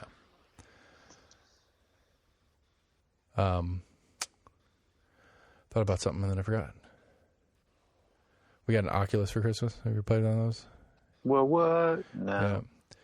Yeah. Grammy and Papa splurged on the boys and got us an Oculus. And it's good times. It's a little bit fun. My niece has one. I didn't realize it's a Facebook product. Yeah. Yeah. Yep. And so I don't know. That's a weird one. Like now you can go in the virtual world. Well, like there's VR chat that's part of it, and it's Rogan's guest, one of the Rogan's guests recently was talking about it. Apparently, like the VR world, in VR chat, you can just kind of go and hang out with people, and they have rooms, and you can go in these rooms, and different people, whether it's like just somebody that knows what they're doing, builds a room, or it's actually built in by, Meta or whatever. It's like the bowling alley. They'll go bowl. And they'll go bowling as a group. like 10, 15 people, and they'll go bowling and they'll take turns and talk to each other while they're waiting for their turn to bowl and stuff like that. And it's like, I mean, it's right there on Ready Player One time. Yeah. You know, and it's like, again, it's, the real one to me, like the real conversation to have on that to me is like, you know, like we put like restrictions on them on how long they're allowed to spend on it and stuff like that. It's like, I don't know.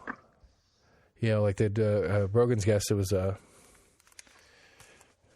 I can't remember. I'd have to look it up. But, you know, he's like, you know, hours and hours a day. Like he's going in there, like they're real friends that he knows actually physically, personally or whatever. But, you know, it's like, especially through the pandemic, he's like, yeah, just go in there and hang out. Same thing we do anyway. It's just, now I get my beers out of my fridge instead of my going up to the bar. And it's like, how far off are we to where that's normal for like normal stuff where like you go in there and go to work? Like, you know, it's not a, like where there's some sort of like, and apparently I know Facebook Meta tried it, but it didn't go yet, but they're trying to do a token, a Bitcoin, an ETF or whatever it is, or an NFT, sorry, non-fungible. I know they're trying to do one, and how quickly when they have one, does the entire economy of the world shift into this VR economy? Because apparently like real estate's a big deal. Like people are buying VR real estate. What? Yeah. Which I don't understand it. Because I'm old, I guess. Yeah, I saw that like Nike came out with like designer shoes, I guess, that can be bought as a digital NFT or whatever. I guess like for your Bicycle's got some. Bicycle cards. Bicycle cards did one where it's like a bicycle NFT, and it's like that's where I'm like old and confused. I'm like, are you buying the digital rights to that image? Yeah, I'm not sure. Like, I really don't quite understand it because the bicycle ones. Because I don't get like the copyright laws on it. I guess because you can copyright images and logos and whatnot. Like the idea to me, like the general idea to the NFT to me, the layperson who is probably wrong, is that it's like it's a blockchain thing. So when created, it's the only one that exists.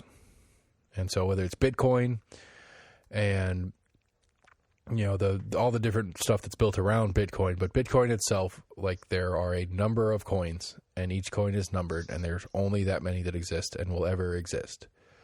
Right. And so it becomes a fixed commodity of trade. It's like, I'm going to trade a Bitcoin for a house, which is actually possible now. It's not quite there. You'd have to have like 3 Bitcoins to buy a house, but it's still, and so it is a unique, one of a kind thing, no matter which thing it is, whether it's Nike's version of it or the bicycle one.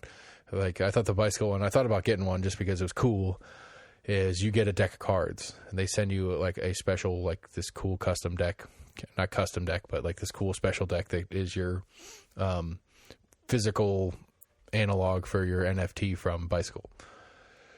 And so at the end of the day, if somebody else wants to own the bicycle token that you bought, you can trade it to them for a different token that they have or an actual physical good that you want that they have access to or something like that. And it's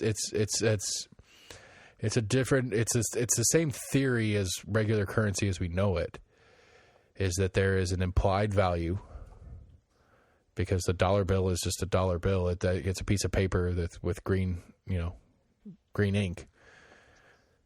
It's not anything special in and of itself. It's the value that is implied upon it that matters. And the NFTs are the same thing. It's just in the digital version of it instead of a physical dollar. And the really fun, interesting, I guess the interesting thing apart, from the libertarian take especially, is it really fucks around with the central banking system, which we on the libertarian side of things really don't like the central banking system. So anything that fucks with them, we're fans of. Gotcha. I mean, I know I've bitched about it and I've said it on the show before. Like there's some, like the way the U.S. Treasury and the Federal Reserve and central banks and Wall Street all kind of work together. And again, going back to the earlier question, to whose end? not to our end, who they're supposed to be working for, or whatever you want to call it. It's not, like the most egregious one that I can think of off the top of my head is if you are a member bank that I can't remember what the actual designation is, but if you basically have access to the Federal Reserve to borrow money. So if you're a bank that's big enough that can use the Federal Reserve to borrow money from, which is that's another thing that fucks with us. But anyway, if you're at this level of banking as a bank, the Federal Reserve sets the percentage required on hand for a loan. So if you go to the bank as an individual and say, I need to borrow $100, there's a percentage that's set by the Federal Reserve, which is a private entity that works with the federal government, but it's not part of the federal government technically. The Federal Reserve says banks have to have 65%. So if you go borrow $100 from the bank down the street, they only have to have $65 in the bank. But they can give you $100. You go out, spend that $100, pay the $115 back or whatever it is for that loan. The $35 from 65 to 100 plus the $15 in interest just appears on their ledger. And so that bank went from having $65 to having $115, with the only thing they had to do was make sure you paid them back. But they gave you $100. And that's the way that part of banking works. It's a very simplified version of it. But, you do that on the grand scale. This money just appears in these banks that didn't exist before because of the rules in place, which also devalues and that causes inflation and blah, blah, blah, blah, and other stuff. And you have the Federal Reserve lending money for cheaper than any bank, but lending money so cheaply that it makes no logical sense for a bank to pay any reasonable interest for you saving money with them, which is where we're at right now, which drives me crazy because it's like, I have 50 grand. I would like to have that 50 grand doing something like, growing a little bit, but I don't want to put it in like a 401k or something where I have the potential to have to pay penalties for early withdrawal. I just want to put it in like a 6-month CD or a 1-year CD, certificate of deposit or whatever. All right. The percentage is so terrible on those because the bank doesn't care about holding your money. They can just turn around to the Federal Reserve and be like, hey, we got people, we got 10 people buying $200,000 houses. We need $2 million. They go to the Federal Reserve, borrow it from the Federal Reserve for 0.02% or whatever it is right now. And then they lend it to you to buy your house with at 3%. And then before the ink dries on your mortgage contract, they sell that mortgage to somebody else, pay the Federal Reserve back their $2 million and plus a couple $1,000 in interest. But they've just made hundreds of thousands and thousands of dollars because it's just the way it works. And it's just like it doesn't. I don't know. It's a dirty little. I don't know. The more I learn about it, the grosser it gets, I guess is what I'm getting at. Kind of incentives for having access to that money. Well, essentially, and I get it on a policy standpoint, and on a governmental policy standpoint, especially when you have a weird situation where the economy is slowing, you don't want people saving money. You want to encourage them to spend. That's why I'm so intent on buying a piece of land right now, because there's no value in me saving money. The piece of land is going to become more valuable faster than the cash if I just set the cash on. The cash is actually losing value through inflation, where the land will grow value. Because I can't put that money in a bank that's going to give me interest above inflation right now, because the bank has no desire to pay me to hold on to my money because they can get it from the Federal Reserve cheaper. Like it used to be, like that's hell, it's Christmas. We just got through with Christmas. What's the classic black and white Christmas movie? It's a Wonderful Life. Yeah, that's the whole premise of It's a Wonderful Life. Is it used to be, if you were a bank, the game you played as a bank, the way you made money as a bank, was Sam says, "I have $1,000. Can you hold on to that $1,000 for me?" Sure. I'll tell you what, since you're so nice to let us hold on to this money, I'm going to give you 2% back over time. As long as you let me hold this money, you're going to add 2% to that every month, every quarter, every year, whatever the thing is that we negotiate between each other. And you say, cool, great. So you hold on my money, I make more money, whatever. And so what the bank does, and in It's a Wonderful Life, this is what, I mean, this was the run on the banks thing that was the big problem. So the bank does is it turns around and loans it to Max and AC to buy farm equipment or in their own house or whatever, and they're paying that back. But I loan it to them at 3%. I'm paying you 2%. I'm making 1%. It's the bank. But I had to have the money to loan the money. And so it became a win-win. The people that had money, that didn't have anything specifically to do with it, basically the banks used to be brokers to people that had money and the people that needed to borrow money. Right. And the bank made a little bit of a cut for being that broker. Well, now it's the Federal Reserve, which just creates money out of whole cloth, and the people that want to borrow money. And then the federal government on the other side puts policy in place to encourage people to not save money. They want you spending money, because if you're spending money, that's helping the economy because it's flat. Which is why I don't know, I'd love to see it. I think we need to see it. We need to see the Federal Reserve jack up rates to 10%. They're not going to do it. They're just not. Biden's not going to let them do it. Trump wouldn't have let him do it either. It's not a partisan issue. It's the same thing as climate change stuff. I think they've already said interest rates are going to have to go up here in the next few months. Right, they're going to have to, but they're not going to get. I mean, they're at near zero right now. I think it's going to be a crazy jump, but yeah, I mean, interest rates are going up.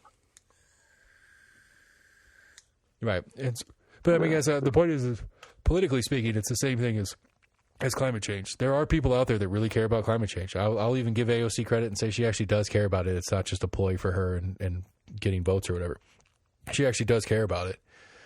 But at the end of the day, you're not going to get a mansion or a cinema or even a Biden and, let alone any Republicans on board with it, because that doesn't help them get elected tomorrow. They may agree with you, but politically speaking, it's such a short window that this could be the right thing to do, but it's not going to help me or my party, so I can't get on board with it because it's too far away.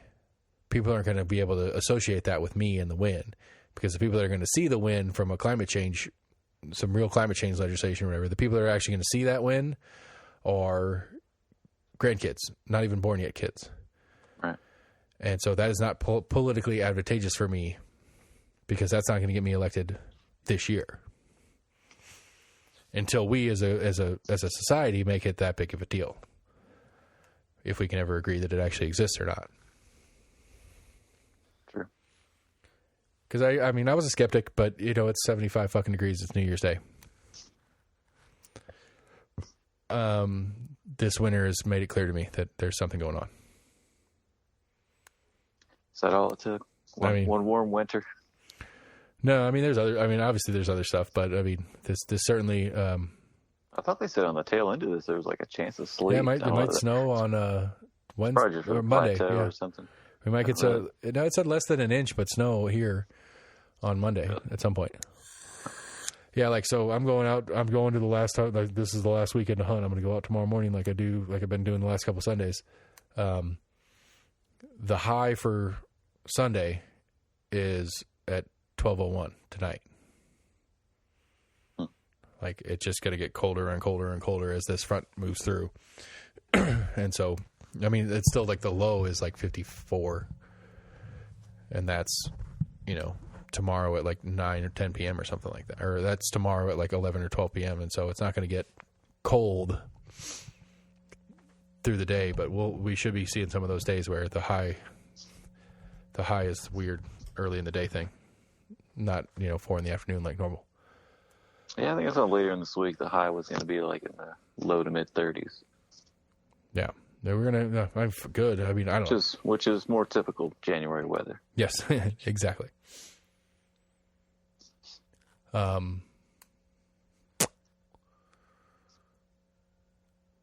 got some. Go ahead. I was curious how the Winter Classic was going. I think last time I looked at the score, it was 1-1, but I think I was telling you earlier, I think the high. Yeah, it's at Target Field in Minneapolis. Yeah. Yeah. I could have sworn a couple of days ago they may have been exaggerating, but the high was supposed to be -10 for the day. So they were saying it could break a record, but they were saying it could break a record for the coldest, even just outdoor classic. Because I guess there was one in Edmonton some years ago that was the high at the puck drop was 0 degrees, or the temperature at puck drop was 0 degrees. that I'm talking about. But I mean, that's also Canada in January or whenever. Which definitely isn't unheard of. No, not at all. Frozen beards and Hawaiian shirts from the Frigid Winter Classic. Nice. So I thought somewhere they were talking about like warming centers. I don't know if that was just where the players were going to be before they went out on the ice. I'm sure they have heated benches or something. Who was it? St. Louis, Minnesota. It's 6-3 and 8 to play in the third. St. Louis is kicking ass. I think they were saying like the Wild have lost their last like 4 or 5 in a row.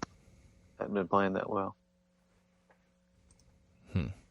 I have not been watching a lot of hockey. I can't lie. I mean, they're doing the outdoor stadium series in Nashville here in the next month or two. Really? Yeah, it's going to be Predators and Lightning playing at the Titan Stadium. Playing at Nissan. At the Nissan Stadium.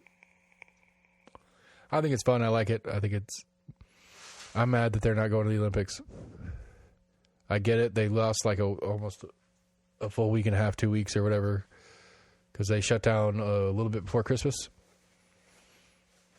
There were a bunch of teams were posted like they were canceling and postponing games, and so they said, "Hey, said, like, we're gonna extend the Christmas break." Yeah, we're gonna extend the Christmas break.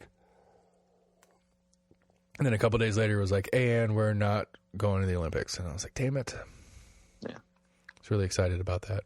I missed that. That's one of my favorites. Like, I just loved having the pros in the Olympics because it was actually competitive. Like, it's not like basketball where, Team USA is just ridiculous. It's legitimately... They even put restrictions on them. Like, when we had, like, the quote-unquote dream team, as they called it, we were just beating the shit out of everybody. Yeah. Yeah, and so, like, I don't know. Like I said, I'm trying to like soccer would be interesting because World Cup is interesting. Baseball, I think baseball would be more interesting, but I think America would still be pretty. I think in the Olympics it's still like the under 20 team or whatever that's fielded. Right, but they can be pros though in the Olympics though. Yeah, but it's under 20. So, but again, like I think of the major sports that could pull it off, that it's actually would be an interesting competitive field. I think hockey's the only one that could do it. I mean, realistically, I think Canada and Finland are kind of like the generic favorites automatically, but Team USA is usually pretty good. Germans, Canada, USA, Russia, right? Sweden. German teams. Back in Jaromir Jagr's playing days, like the Czech, I guess it was Czechoslovakia back then. It was before they split up. Yeah. But Czechoslovakia was a good team. Germany, Poland, Finland was always the big Scandinavian one, but Norway and Sweden. Yeah. Norway and Sweden would put on good teams. So there was more good teams in that sport. I don't know. That's the thing to me. That I think is a bummer. I think it's the only one of the big sports that could actually pull it off, other than soccer. And so I'm bummed that we didn't get it this year because we were gonna. So well, they had the juniors competition that was going on right now. The last little bit of it, I think, got canceled. Yeah, and there's some of the ladies stuff got canceled too. I think. There's some lady stuff going on that got screwed up with all this ladies stuff. Hockey? Yeah, and I was just, maybe soccer, I don't remember. I just saw somebody complain about, they're going to cancel the girls' side of it, but they're going to let the boys play later. Not sure if I heard anything about that. I don't remember. It's just very... There was a bunch of bowl games with college football. There's a handful, like 3 or 4 teams that withdrew from whatever. I mean, I don't necessarily want to go down this rabbit hole, but I mean, you got a college football player. Who are they putting in danger? Again, we're not going down that rabbit hole. Moving on. New subject. Yeah.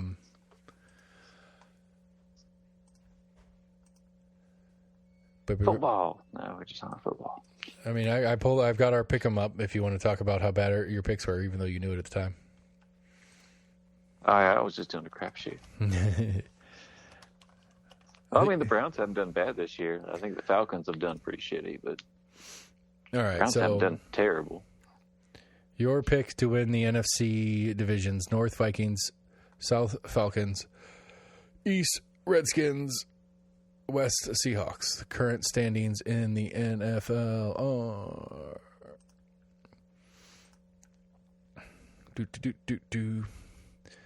NFC North is Green Bay. They own that one. East is Dallas. You had Washington. Tampa has clinched the South. You had Atlanta, although they did take second, which surprised me. And then West, you had Seattle, and they are eliminated from the playoffs and not even eligible. Awesome.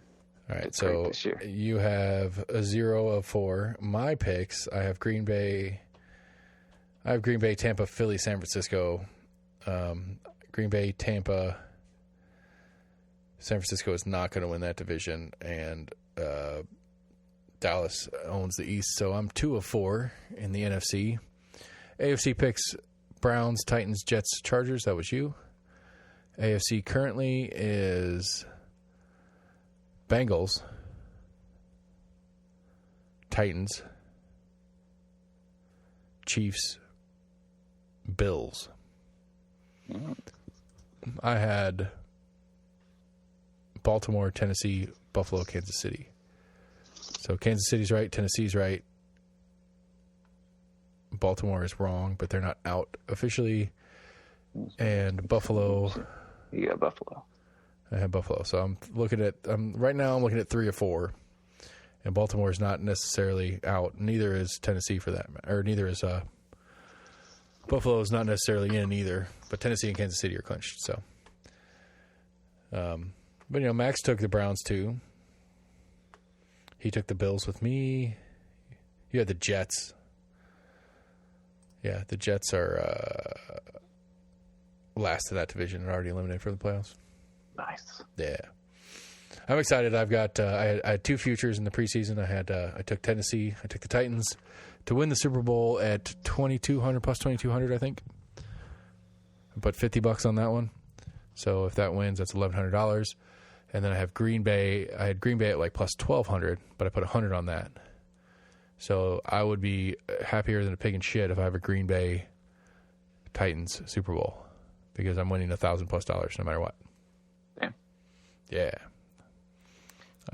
Futures are fun because you get to put them in there and you forget about them for a while. They're like, oh shit, I forgot about that. Oh hell yeah. Yeah, I mean I got 2 playoff teams for sure. I mean Green Bay. I mean on our board thing, on our thing too, I have Green Bay winning.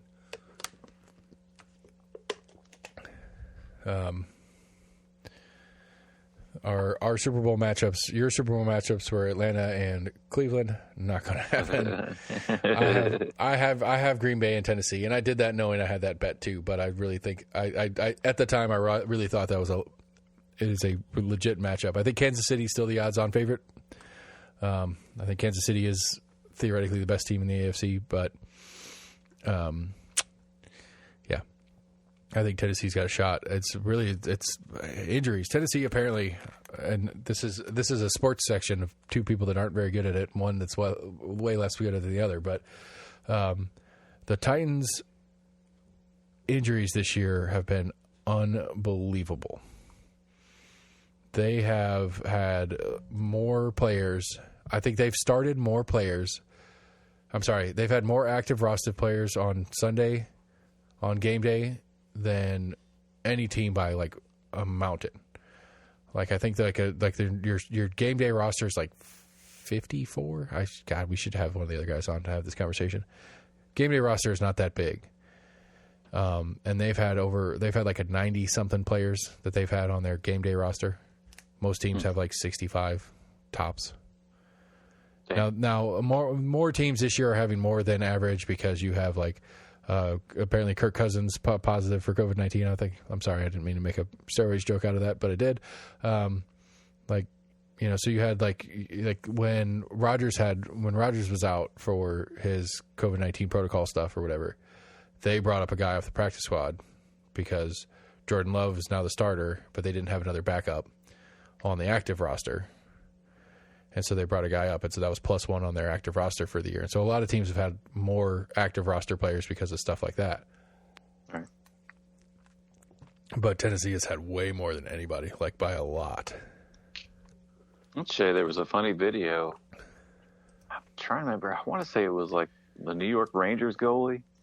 That's like ridiculous. And like just this season, he's had like 5 or 6. He's made like the little like funniest videos of the week or whatever with equipment malfunctions. I'll say like 2 or 3 of them were like skate blade like coming off. One of them, it was like literally back-to-back games. Yeah. Like almost, it's like, you need to fire your equipment guy. Like, he may have something against you. That's funny. But like, so I pulled up the injury report for Tennessee. And I mean, this is the real story of it. Julio Jones, which was a huge offseason pick, the big wide receiver, came out of Atlanta. He's been out for a couple weeks. He was out for a couple weeks earlier this year, and then he came back, and now he's out on COVID-19 stuff. But the really, really big one is the Derrick Henry, their running back. He's been on IR since like week 6. And his, like the way IR works is when you put him on injured reserve, they have to stay out for a certain amount of time. Like it's like a 6 or a 12-week injured reserve thing that they do. And so like he was on 12-week because he broke his foot or something like that. And so he is eligible to come back, not this weekend, but next weekend, which I like that for them to make a run in the playoffs when Derrick Henry comes back in week 18 and starts running all over people because he hasn't played in 6 weeks, 8 weeks, whatever. He's going to come back kicking ass. Pushing motherfuckers over. Yeah. He's like, fuck you. Haven't played forever. Fuck you. Get out of my way. Haven't played forever. Out of my way. So I got to catch up in points. All right. Poor fantasy guys have been ruined on me. You know how much money I got riding on these legs? Yeah. I got to earn my contract. That's or right. My next contract is probably a better way to put it. But I mean, here's okay. So he's been out for a long time because of his injury, and he's still the leading rusher on the team. Shit. Yeah, because they've just been going through different guys, and they can't get a guy that's going to do nearly the production that he does. And then AJ Brown, who's another, he's been on and off. He's been injured, but he's not currently or whatever. But like, it's just, you know, that's just been the season for the Titans. So, you know, as much as I want to see the Titans lose because I have a standing bet with my neighbor George, because he's a Titans fan, I will take that playoff. Because even with our standing bet, if either one of us are in the Super Bowl, it's a $100 bet against the other one, no matter what. So it becomes a $200 bet by default if we're in the Super Bowl against each other. Mm-hmm. Even then, I don't care. I mean, I want my Packers to win, obviously, but I will take the Titans in a bet because I bet you Green Bay will be the favorite. So I'll take the Titans plus points because then I can win it both ways. Green Bay can win the game. I win my future. I lose my other future, but it's only $50. I lose my heads up with my neighbor. But if it's a close enough win by Green Bay that I take Tennessee plus 4 points in the Super Bowl and they lose by 3, I win that bet too. I get so many options. It's so much fun. Gambling, I have a problem. I probably have a problem. Yeah. No beer for a while. That's on my New Year's list. Not a specific rule, but going for liquor. We got like 10 minutes. Do what? Going for liquor then? Yeah, I'm going for liquor. And then I've got some I've got some plans for updating the studio. We're gonna get I'm gonna get the conference table style in here. We're gonna have a table and we'll sit around the table instead of being all in weird chairs backed up. Gotcha. So we'll sit across the table from each other. I'm excited about that. I sent you a picture of the nice desk that's still up for grabs. Send it to me again because I forgot about it. All right, last call. You got anything? That's about it. Anything special? So 21, That's goodbye. special. 22, you're welcome. We are here. Here we are. I'm going to start on Monday morning. I'm going to go and pull the list off of the election commission website, and I'm going to start calling people and start scheduling interviews. Get these interviews going. We're coming after you. So all right. So real homework, and I'll send this to the group chat too. It's like we need to come up with like 5 general questions that doesn't matter what the seat is. 5 general questions that I'm going to ask every single person that comes in. And then if you have any that you want a specific seat for, like if it's a DA seat, and we can put a couple right. Seat specific, a couple seat specific ones, but 5 general questions you ask everybody. Like, where you're from? What do you like? It's like stupid. Like, at least 1 or 2 of them's got to be dumb. Like, what's your favorite ice cream? Something like that.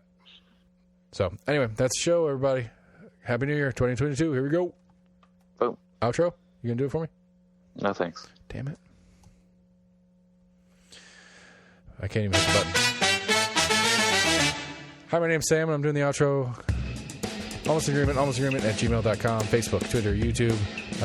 Check us out, help us out. We're going to be interviewing like crazy this year. If you have anything that you want to know, email us at almostinagreement@gmail.com. Go to the website, almostinagreement.com. I've got a couple of different cheat sheets I'm working on to help you understand more of what you're voting for this year. And I'm going to have shows. That's my New Year's resolution, is more and more shows. So we're going to push hard. We're going to do as best we can. We're going to have a new studio for those that get to come and look at it. So anyway, always remember, everybody, have a great night. Happy New Year. I hope everybody gets through the storms tonight safely. So be careful out there, and appreciate you all for listening. Good night, everybody.